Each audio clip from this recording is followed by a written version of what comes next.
I think modern society has to deal with every day now is you kind of always have to be protected and always got to be prepared in these days. We grew up in a much calmer sort of politics, but this is heavily a social problem because we can talk about, say, like the atomization of society, which I argue is a key variable for understanding this. For me, I see disinformation as the leveraging tool for what Dr. Wheat just explained. Now, all of those efforts are done in the hypersecond via social media, TikTok, Facebook, Instagram, Twitter. Are we causing the biggest divide that this country has ever seen just based on the fact of social media and how it kind of gives information fast? I think the data very much shows that political violence is about to have an even further spike. We, as a community, as a society, have legitimized violence in the public sphere. Welcome to Time to Head North podcast. I'm your host, Vincent Vargas, along with North Group CEO, Steve Hernandez. And today we have a special guest, Dr. Wheat, with us today.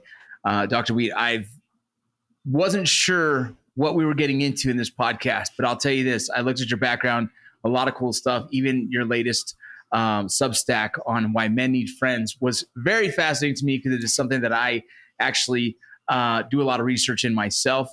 I don't have your credentials by any means, but I do have a master's in psychology, and I do love learning about that side of things as well, like some of the mental health side of things in the world that I like to try and focus on. But outside of that, you have you have a bachelor's, a master's, and a PhD in very different areas, but all really focused on this kind of security mindset, if you will, or the security space. And you've done a lot in the, I would say knowing security threats, knowing certain kind of personality traits and whatnot. And it just became fascinating because I had no idea what we were getting into.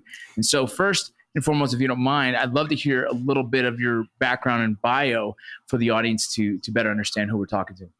Yeah. So I usually refer to myself as a displaced academic because I was going for my PhD and then realized I hated academia and I hated other professors.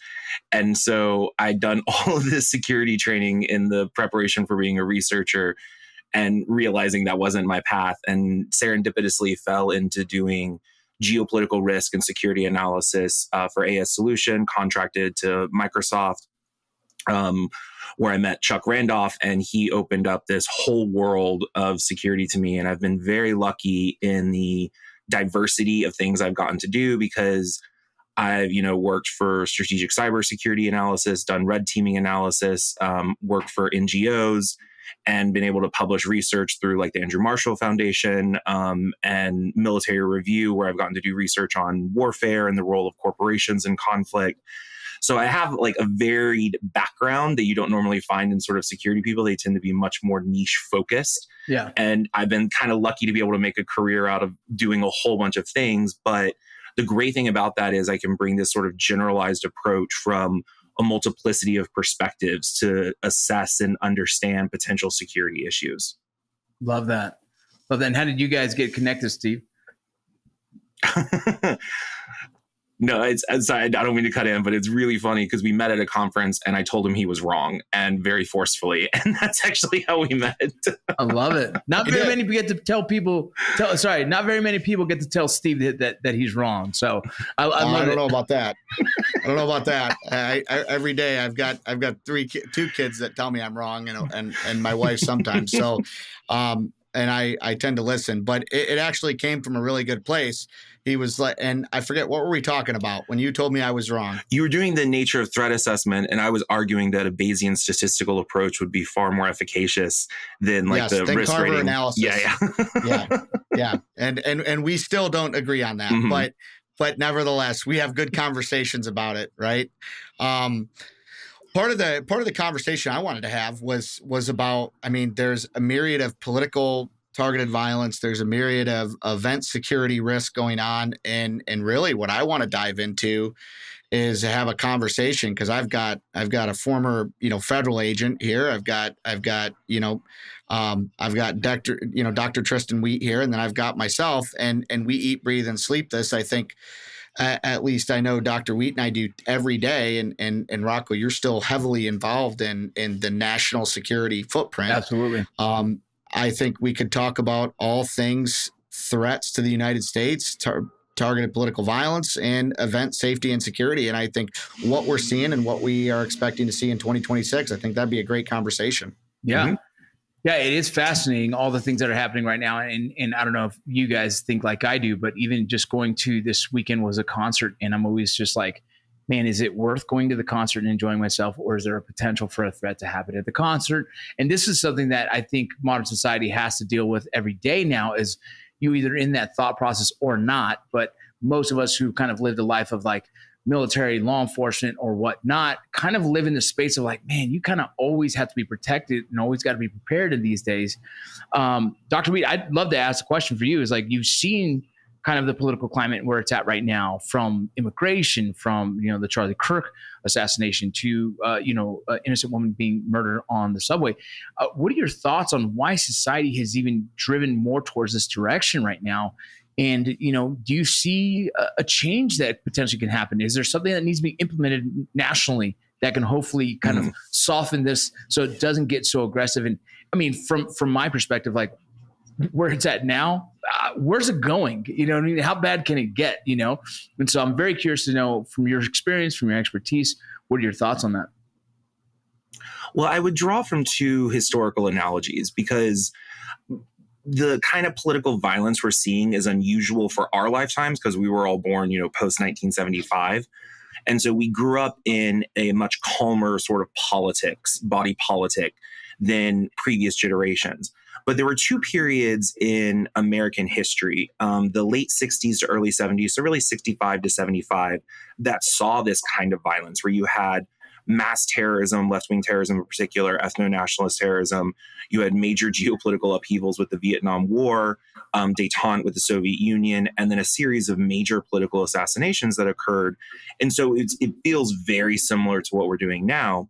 But then you go again about 60 years before that to the Gilded Age, and towards the end of the Gilded Age, and the kind of political violence and polarization and major geopolitical issues and upheavals were all there as well. And so this isn't the first time we've kind of seen this. And the sad answer is there's not a particular policy solution or necessarily something, say, like those of us who work in security can immediately do, because a major driver of this, and we can talk about the different variables that influence social aspects to it, but this is heavily a social problem.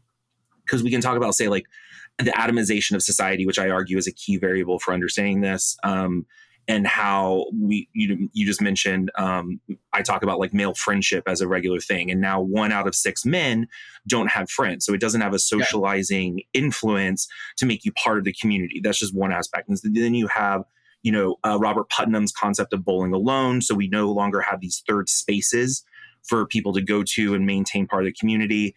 And then we also saw like major social trends over the last several years. For example, Democrats live next to Democrats now and Republicans next to Republicans. And that's a much more modern phenomenon.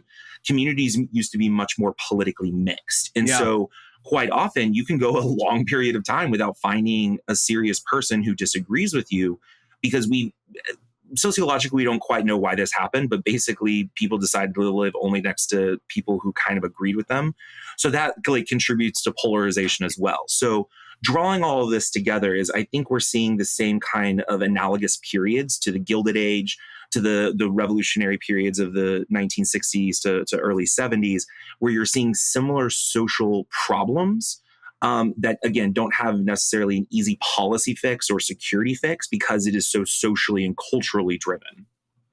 Man, that is absolutely fascinating. But it's funny when you say that, I start seeing things like, oh, I don't want to move to this state because their gun laws are different, and I want to, you know what I mean? So we definitely pick 100%. Yeah, we pick the states we live in, we pick the schools we go to. My kids all go to private school intentionally because we love to teach our kids the faith, and so things like that. And so it's and now you say that, you start to create these almost factions, right? These smaller pockets of just your little world, and now you're screaming into an echo chamber, and so then it becomes. Yeah, now everyone who's not in this ideology becomes the enemy almost, and so it's us versus them, and that does create more division. Wow, pretty fast. I never thought of it like that.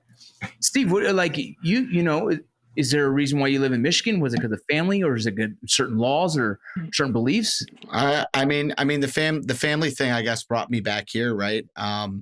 But I have to agree with Dr. Wheat here, because for me, I see disinformation as the leveraging tool for what Dr. Wheat just explained, right? So, and how do we do that? Well, 25, 30, 40 years ago, we were not this connected. Yeah. And now we were not this influenceable, I guess is the best way to say it, right? So now we can influence those things that in the Gilded Age, it took papers, it took town halls, it took somebody going on a stagecoach and traveling around. Now all of those efforts are done in the hypersecond via social media, TikTok, Facebook, Instagram, Twitter. But now I don't even need to be the guy coming off the stagecoach into this new one-horse town. I can do it straight from technology, and I can influence the masses. So that's great, right? We're connected, right? Friend book, my friend, MySpace, whatever, right? We're connected. But let me ask you, so I'm the adversary sitting in the basement of, a military industrial complex in China, and I say, hey, I think I can influence the election based on this. Yeah. And I'm in no way saying China influenced an election. What I'm saying is, you got to understand, I mean, we've been doing this as a U.S. intelligence community for years, right? And there are people going back to the Romans, back to the Sicarii, that influenced and drove through fear of assassination, right? And the Sicarii didn't just kill their own, right? They did that to get people to stray away from the Roman Empire, right? But this goes back thousands of years. Disinformation and fear of targeted violence is nothing new, and I think it's culturally spread through every society across the United States, and now is being leveraged by disinformation. And disinformation, to me, is the greatest threat to humanity today. Well, to my previous answer, that's why I think disinformation is so successful, actually, is I think it would be far less successful if people were able to talk more easily with people who have different worldviews and actually, have to, we're referencing the ancient world. So the agora, the marketplace of ideas for the Hellenistic period, we don't really have an agora anymore. You even talk about the nature of disinformation. The algorithmic aspect is so successful because what I see on my social media is different from what you see, is different from what other people see. And because of this, we're actually not even consuming the same information in any way, because we've created these pockets not only physically but online.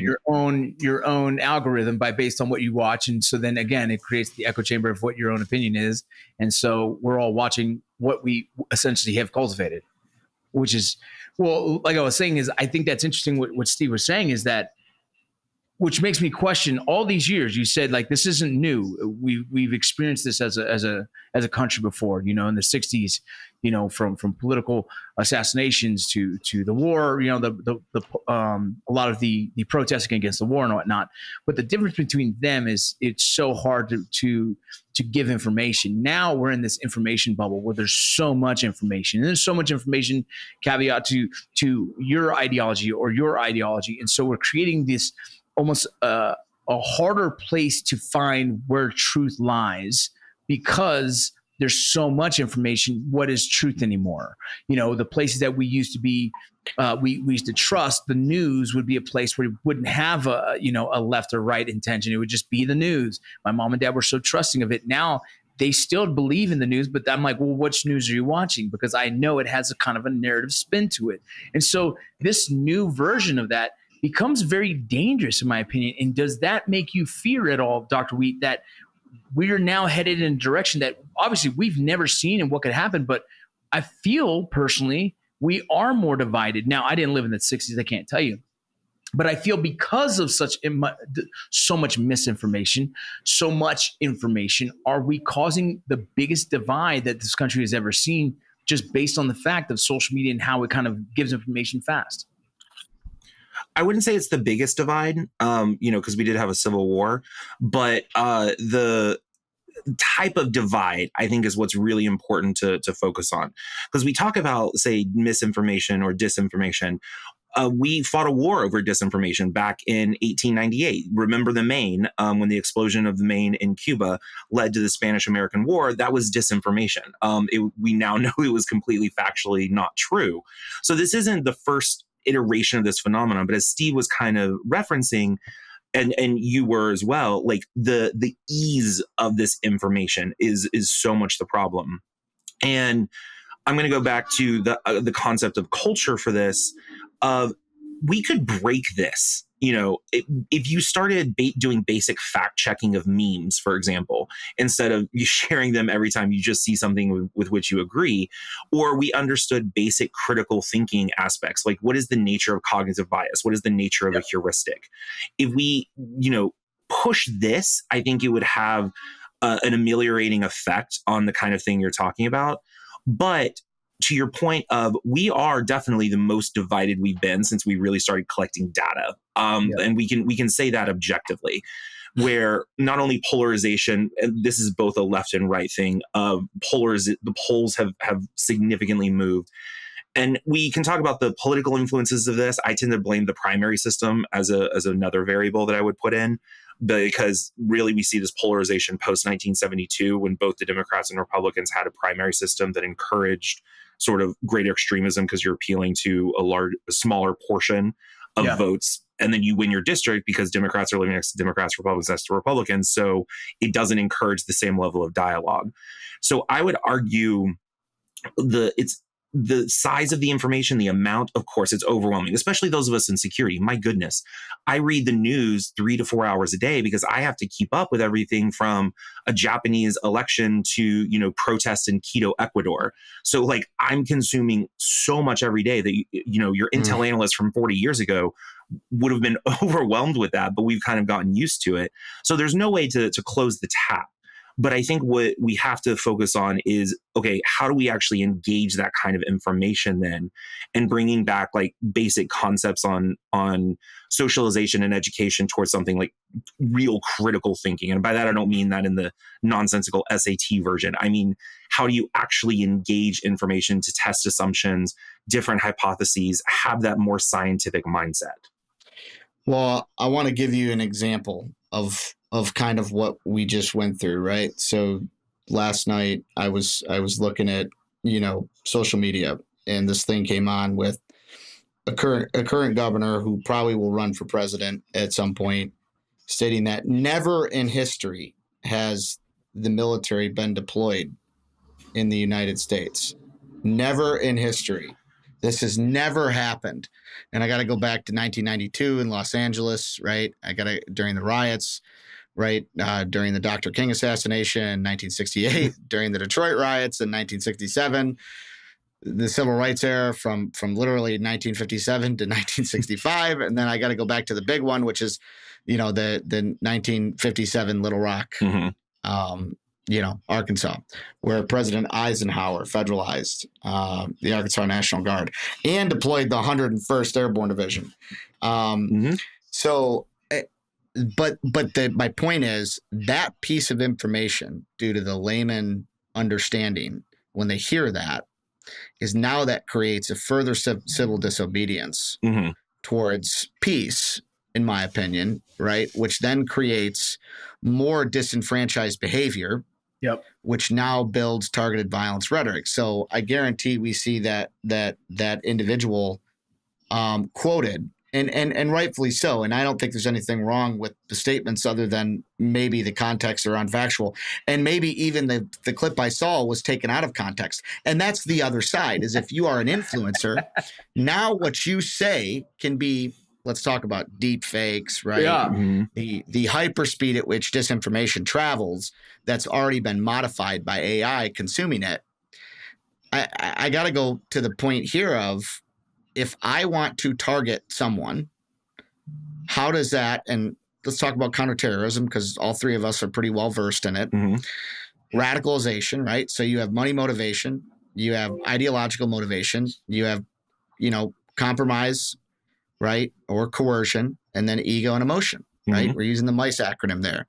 So with that is the radicalization of targeted violence ideological or is it ego and emotion, or is it coercion and compromise?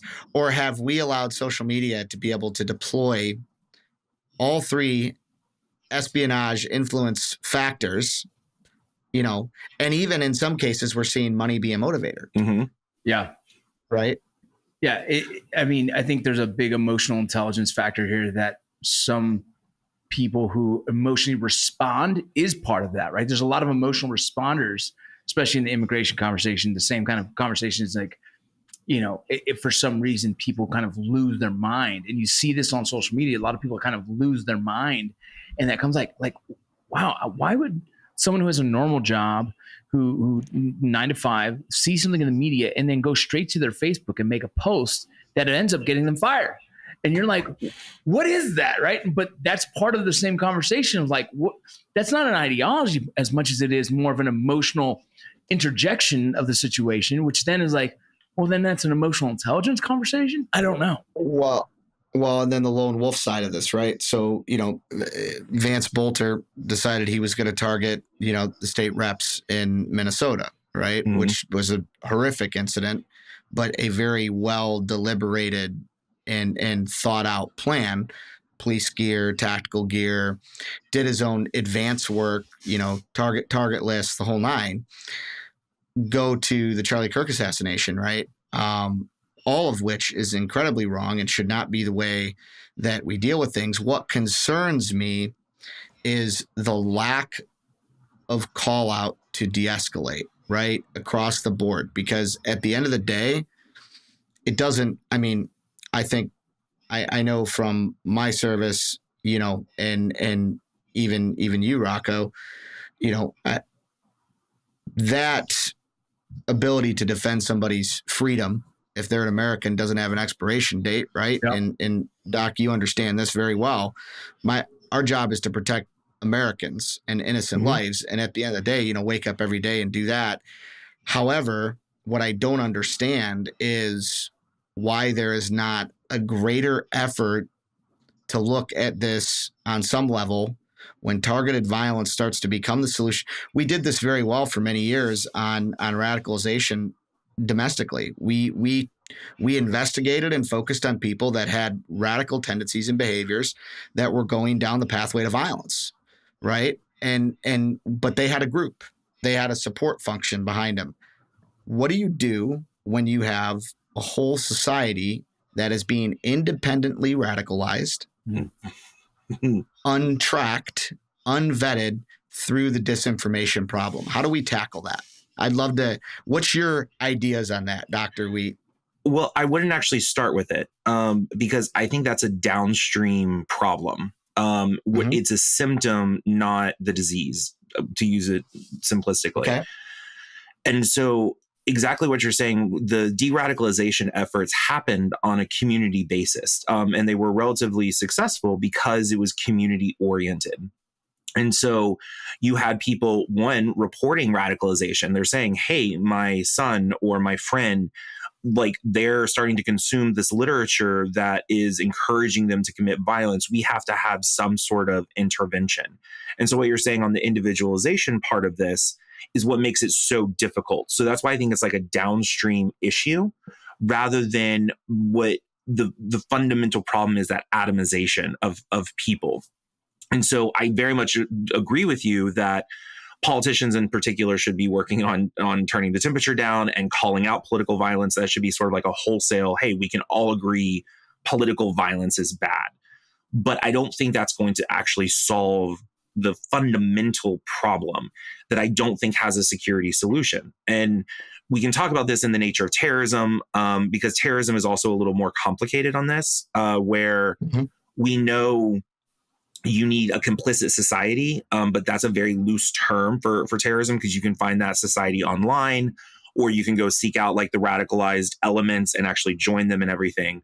But the primary issue, I would argue, is that lack of society, the lack of community, is going to allow these sort of radicalized individuals to commit this kind of violence. However, I think an important part of this to also recognize is assassinations aren't synonymous with ideological or political violence. We know this from well-documented cases. Of course, John Hinckley Jr., I think, is most apropos, trying to get an actress's attention. Like, that's why you try to shoot the president. But the ones that we do see related to that is where I think we need to focus and hone in on how can we bring back these people into a community, or how can we establish community that you can raise the red flags, because that's what we don't have people doing. And so you can be radicalized on your phone, come up with your whole plan and do it all internally. Okay, how are your friends or your parents or anyone else going to be able to notice those kinds of red flags if you're not actively part of the community for them to be able to notice that?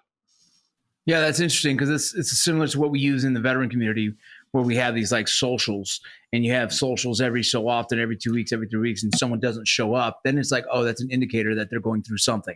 And then you kind of, at that point, you kind of address it from there. So yeah, so community, yeah, that's interesting, because we do have a lot of youth these days that are kind of acting out. Well, I mean, if we push the whole conversation over to like school shootings, it's very similar. Am I correct? That these kids are usually outliers. These are the kids that are kind of, they feel misunderstood. They don't have a voice. They're not really seen. And so they create this, they've seen on the news that the last guy did it. He got a lot of attention. Maybe this is their cry for help, and boom, so on and so forth. The pattern is pretty consistent across the board. And are you saying that it's very similar on a smaller scale with the school shooters, that what we're seeing in some of these other political activists or whatnot? Yeah, so the data on this is super interesting, actually, because the nature of the kind of violence you do tends to be related to your specific grievances.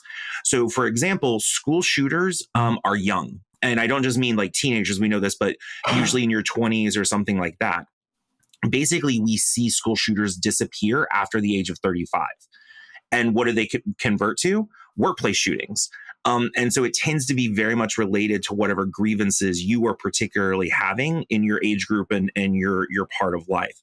And so I think understanding that kind of grievance structure is important to understanding, who got isolated, who got radicalized. But we can use that term, not just for ideology, but who was inculcated with the conceptualization that violence is a legitimate solution to whatever personal grievance I'm now experiencing. I do think when we start talking about school shootings and things like that, the one thing that rings out to me is that a large percentage, more than, let's say 80%, visit the location one or more times before the act. Another percentage of them tell one or more people about their desired act. It does start in a state of desirement, right? I think the other side of this is when you look at how grievance ideology forms. I mean, Charlie Kirk is a really good example of this. We knew it was there. Everybody knew. I mean, there's 1,000 reels to show you. How do you mitigate that, right? You start talking about the close protection circle. You start talking about protective intelligence. But even in protective intelligence, the problem is the noise, right?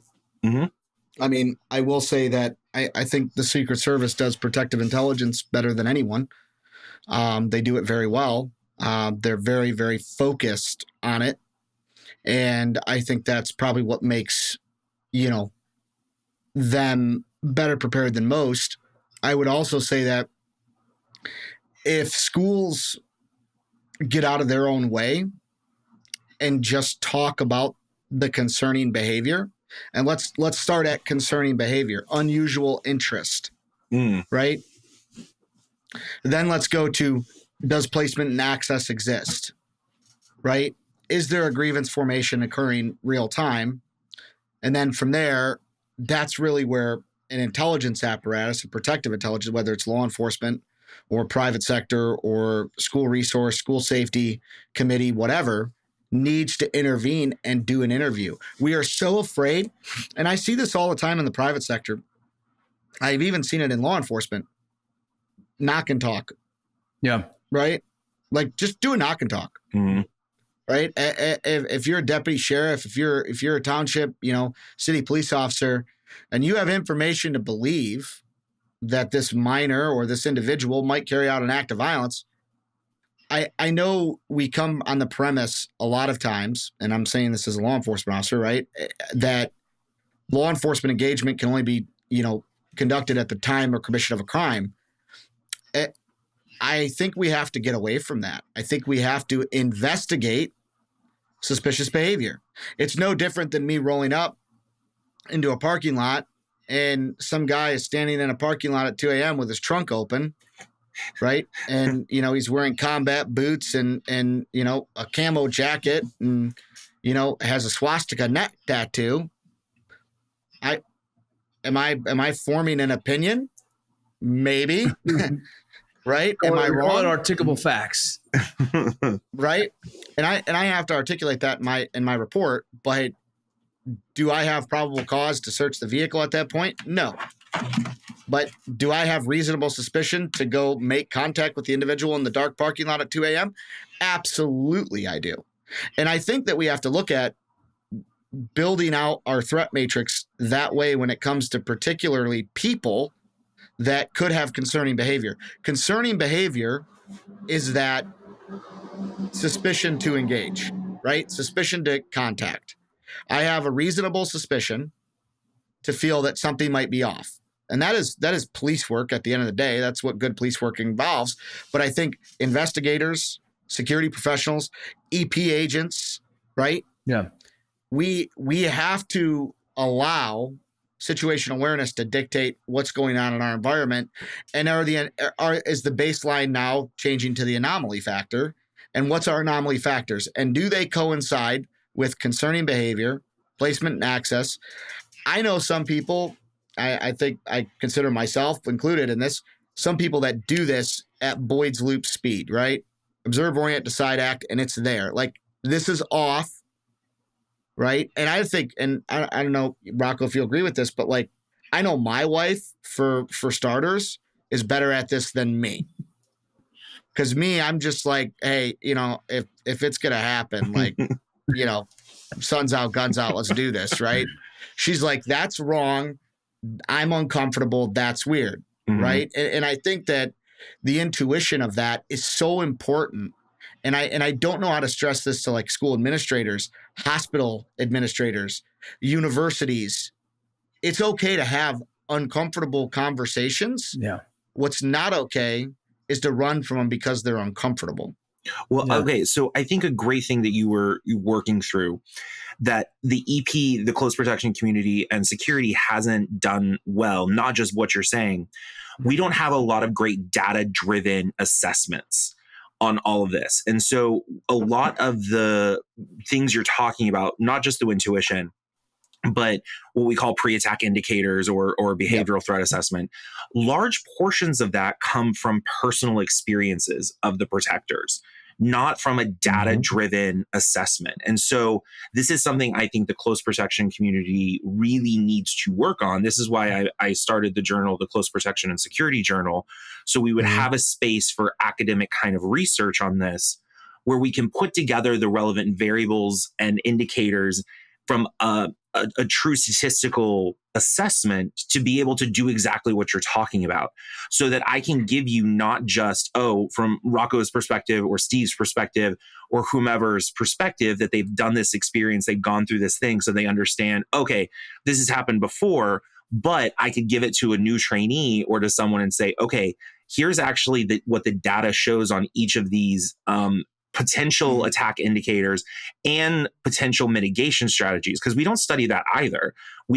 Everything you're saying, I agree with, and I think that there is some data to indicate the kind of community policing you're exactly talking about, but we don't have great research in the protector space to be able to definitively say, okay, this intervention style has a 70% chance of success.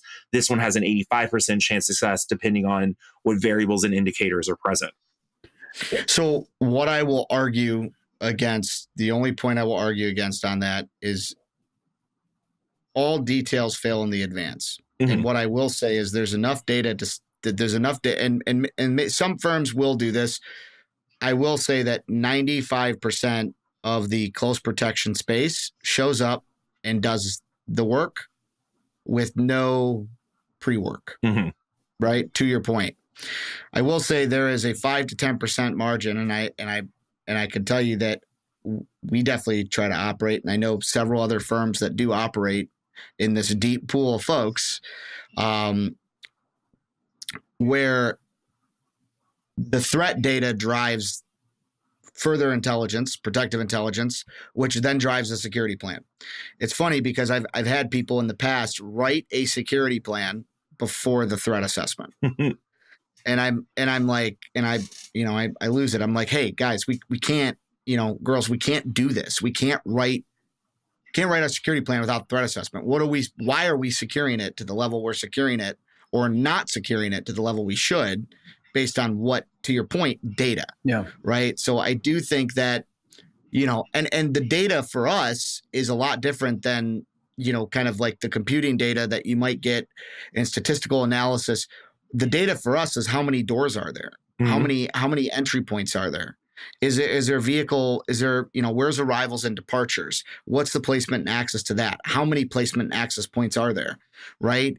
When we start getting into the details, the minutia, and transitioning over here to like event security and how we secure outdoor venues and things like that, there is technology to do this. There is, but everything is detection based. Nothing is mitigation. It's detection. The mitigation is in the human environment and solely lives in the human environment. There is no technology that is going to physically stop an active shooter. Right. Yeah. And I don't care about the stuff that you put on the ceiling and shoots pepper balls and like whatever. It was in my head. I know. Like, listen, I love it. If we want to put pepper balls in schools, great. But that's not going to stop a blind, guy who's been pepperballed, or girl, from stopping the systematic killing that they're intent on doing. Right. It's just going to get them to egress and pull back, which could be a time saver, but still it's only the mitigation. Well, let me on the same subject slightly, but I'm curious about Dr. Reed, if you can help me here. One of the statistics, I'm pretty sure in that same statistic data that we have on active shooters for kids who do active shooters in schools, is something to do with a lot of them don't have fathers in the home. I'm pretty sure a lot of them are raised by mothers only or whatnot, or a broken home. Is that common from our past? In the 60s, was this common? Was this common that you don't have mothers and fathers all in the same, we have a lot of that currently in our society. And I know that kind of tends to weigh heavy on people. A lot of the dudes in my men's group have issues. Some of the issues are rooted in the fact that their fathers weren't around. And so now we have this kind of another statistical data that shows that. On the other side of that same conversation, faith has been different. Their faith, Christianity is kind of getting diluted more into whether people just don't believe at all anymore. Or, I mean, you live in the state of Michigan there, Steve, you already know, there's a lot of the Muslim faith is starting to really take over in certain areas. And so does that have an effect on how society kind of sees things and how, our children are potentially more targets because of that? Is that something that we should be thinking about? So the fatherhood thing, absolutely. And that's something else I've written about elsewhere, because I do believe in the fundamentally important role that fathers have for socialization in families. And this is borne out well within the psychological literature, that children who grow up without fathers are significantly less likely to graduate high school. They're significantly less likely to go to college. They're significantly more likely to go to prison. There are a number of negative outcomes that we have seen from the decline of what we might call the nuclear family, but really the role that the psychosocial role that fathers play in helping their children. And I'm going to draw a weird example, but this is one from the great literature. Without fathers in particular, but even within families with fathers, they wrestle less with their children today than they used to. And I mean that term literally, where you do horseplay with your kids. We know from the literature that fathers horseplaying with their sons in particular is critical for psychosocial development because it teaches boys control. It teaches boys how to express their aggression, but within the bounds. It creates oxytocin bonding chemicals between the two. We know these kinds of things are really important for making sure that boys in particular rise into healthy, productive members of society. We know fathers are so fundamentally important for that. And that's so for all the wives out there, listen, can we pause there? For all the wives out there listening to this, when you're annoyed on Saturdays and Sundays, and I'm not going to say that I'm one of them because, I don't roughhouse, but I mean, my kids and I, we beat the snot out of each other. We have a great time doing it. And my 8-year-old is worse ever than my 15-year-old is. It's funny, Steve, you chimed in because me and Steve are really good friends and we both raised a bunch of kids. And I see your eyes light up in my eyes. Him way more than me. He's and I'm got like, an army I'm going to leave here right now, find my son and choke him out real quick. It's good for you, son. It's good for you. Just wait till he's able to choke you out because I'm dealing with that now, right? I've got a 15-year-old that is really good and he's 6'2". Oh, yeah. Well, that's fascinating to hear, but please continue. Yeah. So like that definitely plays a role. And when we talk about, and we, pull the threads together of the atomization of society, the decline of community, the decline of this aspect of family absolutely plays a part in that as well. Now, we know that is one variable that contributes to the increased number of violence that we've seen in different types. Not necessarily the primary, but it is absolutely an influential variable. The religion aspect, though, the data on religion in America is so interesting. For one, we know that rather than your religion leading to your politics, it's actually more likely your politics leads to your religion. Both liberal and conservative, by the way. This isn't just one side. So if you're politically conservative, you are more likely to choose like an evangelical church or a more traditionalist Catholic church because you are conservative, not the inverse. And the same thing for liberals. Liberals are more likely to leave organized religion or choose like mainline Protestantism or Unitarian Universalism or something because of their politics. They don't become liberal when they go there. So the role that the direct role that religion has had on public life has kind of inversed and changed quite a bit. And religion actually has had declining influence over the last several decades and then also the nature of religious distribution in the US. So we see a significant rise in the nones that represent, about a fifth or a little more than a fifth of the people. Catholics now represent, I'm Catholic myself, we represent now about 25% of the country, which is a huge increase from several decades ago. This is primarily because of Hispanic immigration, but also sort of conversion rates. Evangelical Christianity still has about 25 to 30-ish% of the country. Mainline Protestantism is significantly declining, but what you're referring to of Islam is increasing as well, still around 1-ish%, a little more of the country. So not a massive explosion, but statistically quite a bit as well. However, what you're talking about of the role of religion on socializing an individual, we can say, I think, that the decline of religion as the traditional sort of place that it had in communities has also harmed communities themselves. And so the decline of the community. And this even happens within, say, Catholicism. Historically, Catholicism in America was very much centered around parish schools and then your specific parish. So it was very geographically located. You did all that stuff. You did saints' days together. We used to do, have much more sort of overt faith of going on the parade for the saint and celebrating Michaelmas and all those sort of delightful things. It's very much gone away with Catholicism, even in America. We still see this in places like Latin America and Africa, where they bring all the saints' days and community together for this, but you don't even see it in that. And then even within evangelical Christianity, the major rise in evangelical Christianity has primarily been non-denominational churches or these kind of mega churches, which don't have the same community aspect that historically very small, particularly rural churches, but not just those, smaller churches had, where your life centered around the church. And so you went to church Sunday morning, you went to the picnic after, or the Sunday lunch, and then you all had church again on Sunday evening. You had your Wednesday services. You're coming together regularly. So I think we can pull that together with that. But the very interesting data is where religion has less influence on people's public policy or political choices generally. Man, that's fascinating. It's interesting because so if we're trying to get down to the answer of how we pivot this, what is the direction that you, from your experience, from all your studies, how do we pivot society currently in a place where we can actually communicate better as a group, whether you're left or right, doesn't matter, less division as a whole?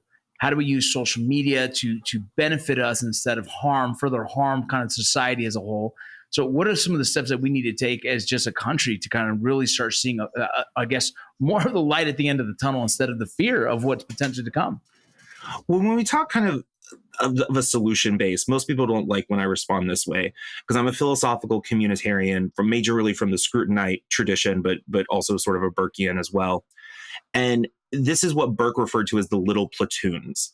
That's what fundamentally will change society. So you just referenced like veterans groups. I love that I get to work with so many veterans because we share many values, we'll say. But the way veterans are able to maintain community, for the most part, we obviously know the sad exceptions and everything, but like the way vets can keep their community after they leave service even as well is such an exemplar to kind of the rest of us, where we have to form those little platoons, where you have to be able to have community and friendship and the third places beyond just immediately at home and work to be able to go to and socialize with each other and express. You want to talk about like a contentious political idea. That's the kind of place where you can talk about it and then see when people disagree with you and see their different perspectives. Because I think that would have a mitigating influence on the negatives if we really, really focused on institution building and community building at I don't want to sound too political, grassroots level, but like we as individuals having to choose this as the something that is important to our lives and we are willing to give the time and commitment and sacrifice necessary for community. How do you see this issue as we go into a new political season in 26? We've had the amount of targeted violence that we've had in the last year, right? Is it going to get worse in your analysis with the data?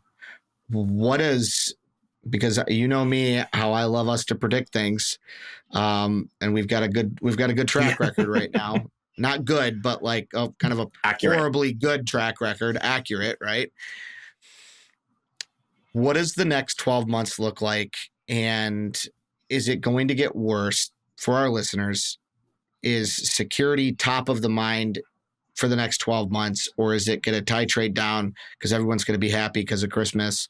What happens in the next 12 months? I'm going to be happy because it's Christmas, but I'm curious, and I know Rocco is, for your opinion.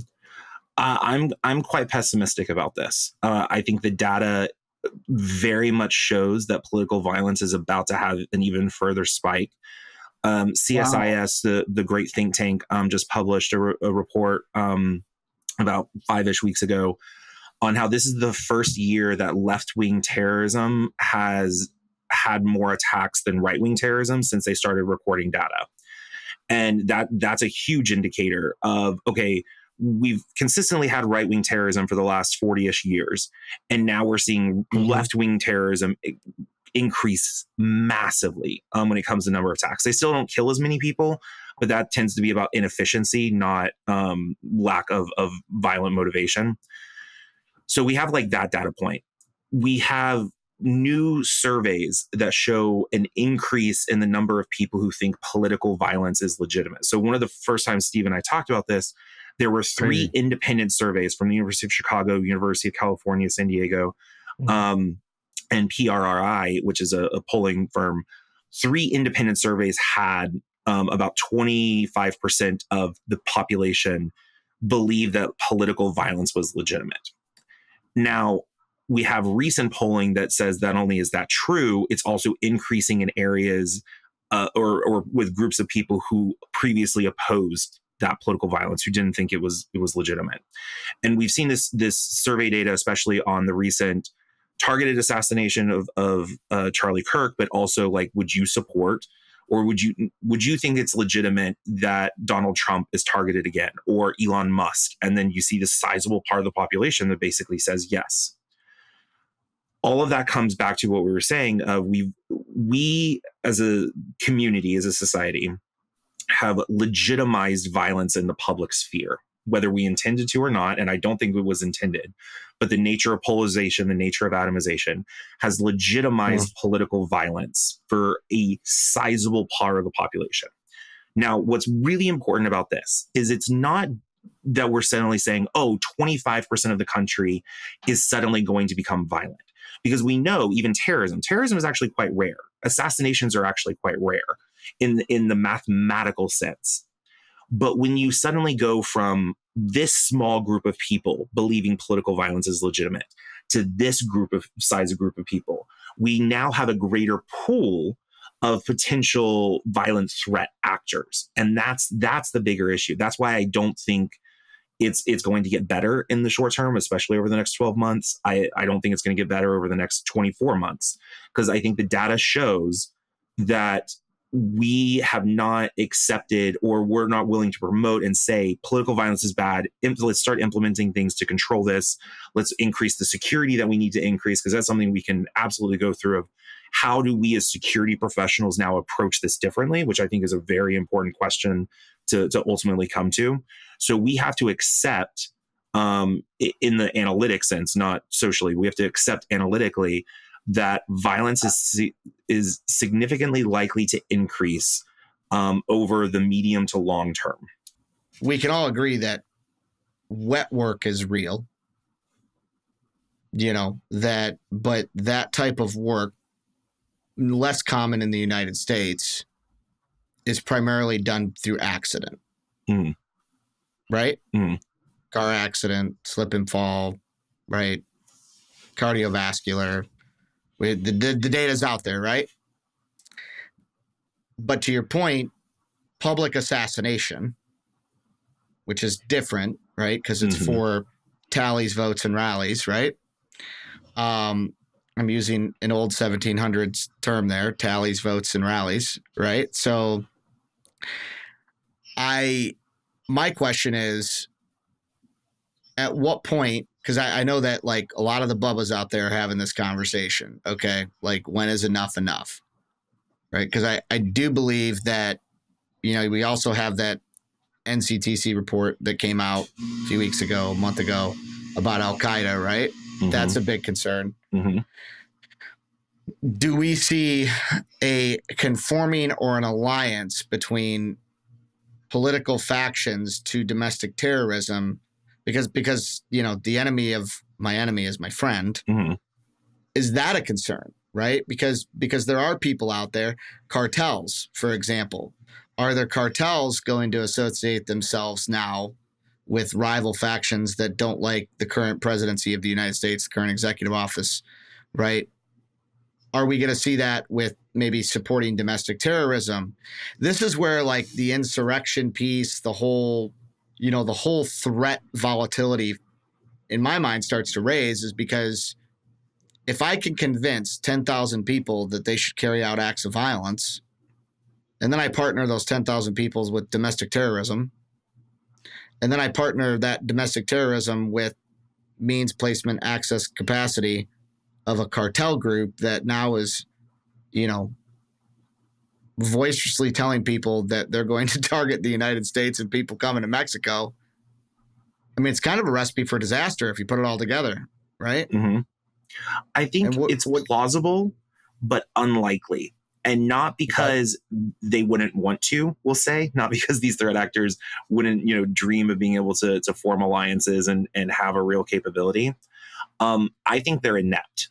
And that's the we're lucky that our enemy is inept. I don't think they have the organizational ability to do it. But let me ask you this, and there's political commentators out there right now that are going around the 9/11 train again, talking about, I'm sure you've watched some of that, and they're talking about the configuration of the U.S. intelligence community unknowingly being involved in 9/11, right? Without being able to clearly identify that they knew what they knew, but they were utilizing some of the assets that were carried out in 9/11 for intelligence collection requirements that they were asked to meet. So take that whole recipe and apply a foreign intelligence agency to it. Then what? Mm-hmm. Well, again, I think it's entirely plausible. But I'm going to go back to an earlier part of the conversation where you were referencing Chinese disinformation efforts.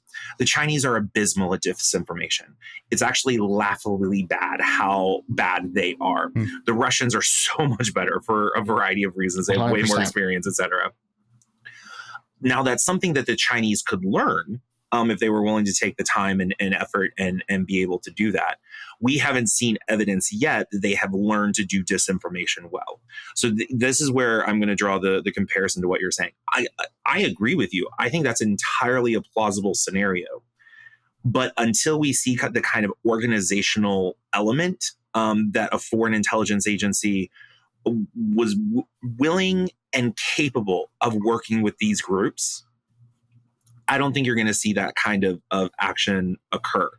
Because even when we have seen foreign governments try to work with cartels, or we can draw Africa as like a great conclusion, the Wagner Group, and trying to coordinate with, various governments and then, counter, but also work with certain jihadist groups. It's been awful. They have not been very successful whatsoever. 100%. And that's why I say we are lucky that our adversaries are inept. They don't have to stay inept. And so that's why this is an important conversation, so that we can understand the plausibility and then, assess the likely indicators that this scenario is changing. But until we, can lay out those indicators and see them present, I just don't see that as a likely scenario, even though it does remain plausible. So we do need to assess the things that could change to make it more likely. Which is scary, because then what you're saying is the lone wolf faction of this is truly a lone wolf faction, mm-hmm. which is radicalized in itself on its own through variable means that are untracked, untraced, and off the radar of federal law enforcement and intelligence. I would rather you tell me that foreign intelligence is invading the United States, because we can combat that. Mm-hmm. But what you're telling me is it's the Sakari all over again. Yeah. And this is the thing of terrorism, because that's my primary area of education and like research focus. So it's a great place to sort of draw this from. That's the vast majority of terrorism throughout history, was either an individual or a very small group deciding to use this kind of violence. Very rarely has a foreign government been capable of and then use terrorism to support it. We do have some obvious examples. The Saddam Hussein regime very much did this. IRA. Yeah. So we have seen examples, but when you're thinking number of terrorist groups and attacks that have happened over, even the last 2,000 years, going back to the Sakari, that actually the vast majority is a person or a couple people who get radicalized together and decide that they can do this kind of violence. Now, this is why, for example, depending on how you use the definition, but for the most part, only about 4,700 people have died in the U.S. from terrorism. 3,000 of those were on 9/11, and then almost another 300 was the Oklahoma City bombing. So it's actually a very small number of people who have died from terrorism, because it is significantly less likely than most people kind of assume, because they can draw so many examples that they're like, oh, it must be very common. It's not necessarily as common. And that's why when we see like those lone wolves occur, it fits within the data. Is there a recategorization needed with a lot of those lone wolf attacks that could have been influenced by domestic terrorism ideology, mm-hmm. or international terrorism ideology, to take it away from? Because at what point do we draw the line here for identification purposes? Sure. Right? Because do you see where I'm going with that? Because if I'm protecting a political commentary or a political representative, member of Congress, member of Senate, whatever, I mean, the Vance Bolter case is very interesting, right? We did a big report on it. It's really interesting. You can check it out on our website. But I will tell you what's interesting about it is it doesn't make sense. Mm-hmm. There's a lot of things about both his political affiliation. There's a lot of things that don't meet the normalcy of what we've seen with target ID, right? And threat ID and how that coincides with one another, right? So what I will say is, or ask you, do you believe that there needs to kind of be a separation here or a further detailed look at the lone wolf actorship as it pertains to domestic terrorism? Yes. And I'm actually doing research on this right now. So I'm working on a paper with Dr. Carlin about this, where this kind of fifth wave of terrorism that we could categorize this in is hard to categorize because we no longer see, or I don't want to say no longer, but we see a rise in people, of violent actors who have incredibly idiosyncratic ideologies that because they got radicalized online, they're drawing from this ideology and this ideology and this ideology. So this is why we're seeing a rise of eco-fascists who have combined radical environmentalism with fascism as an ideology. And so we see these kind of weird, ideologically hybrid types of attackers where we can't say, okay, they're right-wing, they're left-wing, they're Islamist, they're environmentalist, because they're actually drawing from the different ones. And another comparison I would make to sort of add to the complications of this, you're right, of lone wolf doesn't necessarily mean I'm sitting here entirely by myself. I've not communicated with a single other person. I'm doing everything internal to my mind.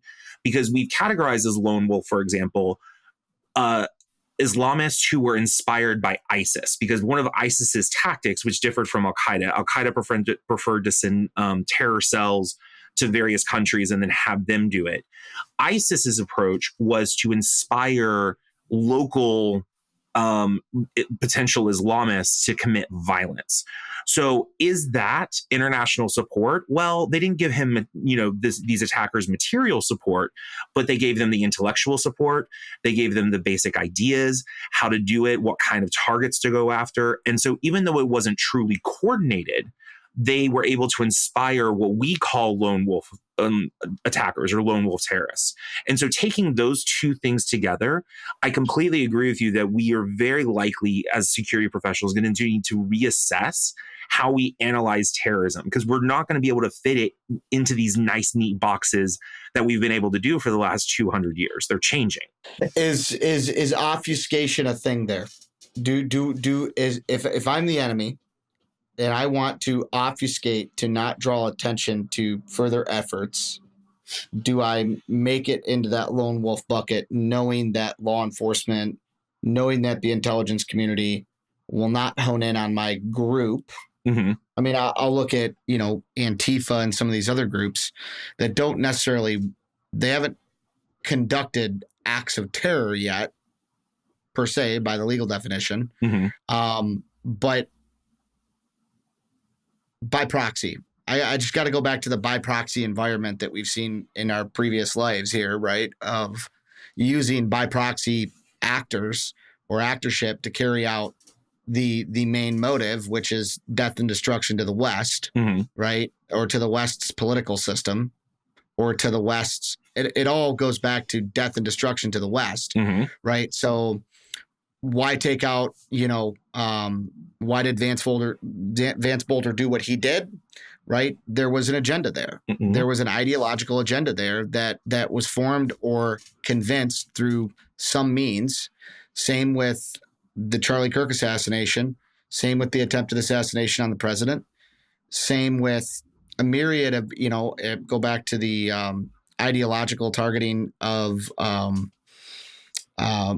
Thompson. United Healthcare, same thing, right? So what is that? How do we mitigate that? And what should organizations do? And then I'll kick it off here to Rocco. What should organizations do or individuals to mitigate that risk, in your opinion, as far as all of your studies go with understanding targeting ideologies?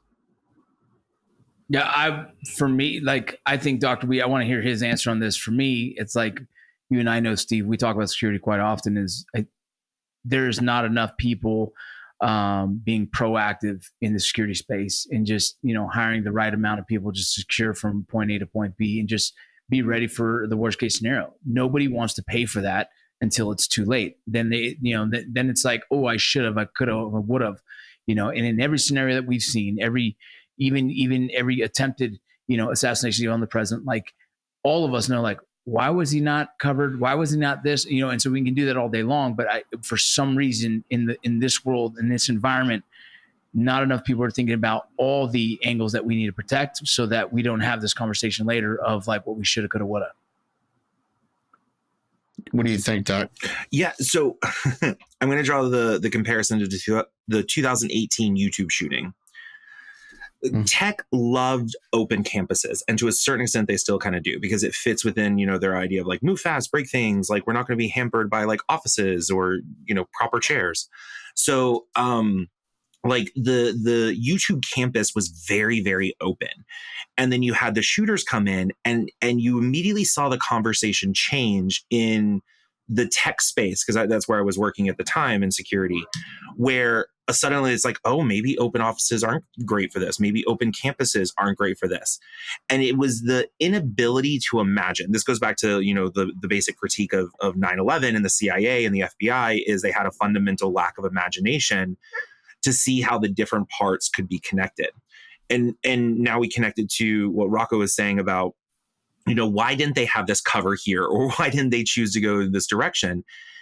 And although it may very well be, and you are so right, people are not willing to spend money on security until a really bad thing happens, and then it's too late, and then you have to like overcorrect, and leads to all sorts of problems that if you just started at the right baseline, a lot of things could be mitigated. But even in security, or the way corporations are run, or the way, a high net worth individual wants to live their life is not necessarily conducive to a secure thing. You mentioned earlier going out, to a parade or to a concert or something. And like, we all have this. People in security, it's like, oh, you look like a potential threat. Like, why are you acting weird? Oh, if someone was standing here, like you're doing the whole thing. You go into a restaurant, you have to clock all the exits. You have to, assess everything. And it gets exhausting. And most people don't live their lives that way. They just sort of do whatever they want and kind of go through everything. They don't have that constant risk assessment that like we in the security space generally have. Now, pulling like those two things kind of together is, I think, referencing Antifa was a good example of the kind of modern issue, because Antifa is not a hierarchical organization. And when we're used to thinking of terrorist organizations, we think of ISIS or Al-Qaeda, IRA, the Tamil Tigers, like Hamas, like these are hierarchical organized terrorist organizations that we can understand. They've published ideological manuscripts. We know how like their supply chain works, or how they're trying to get money, where they work in the illicit economy. That's not Antifa. Antifa is network at best, but not even really that. It's just sort of a loose group of people in a bunch of different places who say we're anti-fascist, therefore we're going to support potential political violence here or potential action here, but there's no coordination, there's no operation together.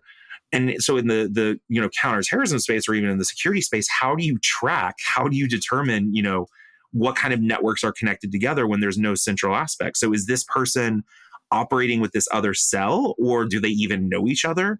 How might money be funneling into this? Because, we've seen the potential reporting on third actors, major organizations potentially doing that, but that money hasn't been tracked quite as well to understand whether it connects to it. And so this new type of analysis that we're going to have to do, and, we will need the conversation as security people to be like, how are we going to approach these things differently in this new age? And it really is a new age for security and how we're going to be doing things. And so, we have to deal with people want to live their lives and they just want to do things, and they're not really going to think about security, but security is changing simultaneously. And so even if we had told them years ago, this is the kind of threat that you're facing, well, now it's changed now. And now we're having to reanalyze 100%. It and then get them up to date on this new thing for their behavior to change. Yeah, it's fascinating. There's so much here. I think we're going to have to schedule another hour with Dr. Wheat, because, the list goes on for questions we can definitely have. You definitely enlightened me on this subject in multiple different areas that have been fascinating. I think the audience is going to be blown away with some of the information here. But genuinely, Dr. Weed, I really appreciate your thoughts and your insights on this subjects that we threw everything at you and you came back with answers that were just incredible. And so I appreciate you. Steve as well. Thank you so much for being here with us and being the CEO of TNG. I know how busy it can be for you. So being here and being another voice of opinion on this, and this is what we have to do as a community. We have to talk about these things. We have to enlighten others. We have to educate them on some of these subjects that, not always easy to talk about, but we do have a well-rounded group here. And I thought it was pretty fascinating to hear. Steve, is there anything you want to mention to the audience at all before we go? No, please, Dr. Weed, if you could just mention your kind of your forum you have where people can find your information. We appreciate everybody listening. We appreciate everybody watching. I'll pass it off to you, Dr. Weed, and thank you, everyone. Yeah, thanks to y'all for having me, and thanks everyone for listening. I'm on LinkedIn all the time. I write a newsletter, Geopolitics and Gen. So if you just want to follow me there, I talk about this kind of stuff every week. Awesome. Yes, he does. Thank you so much. Thank you, guys. Thank you, audience. This is another episode of Time to Head North, brought to you by the North Group, security refined by intelligence. Have a good day.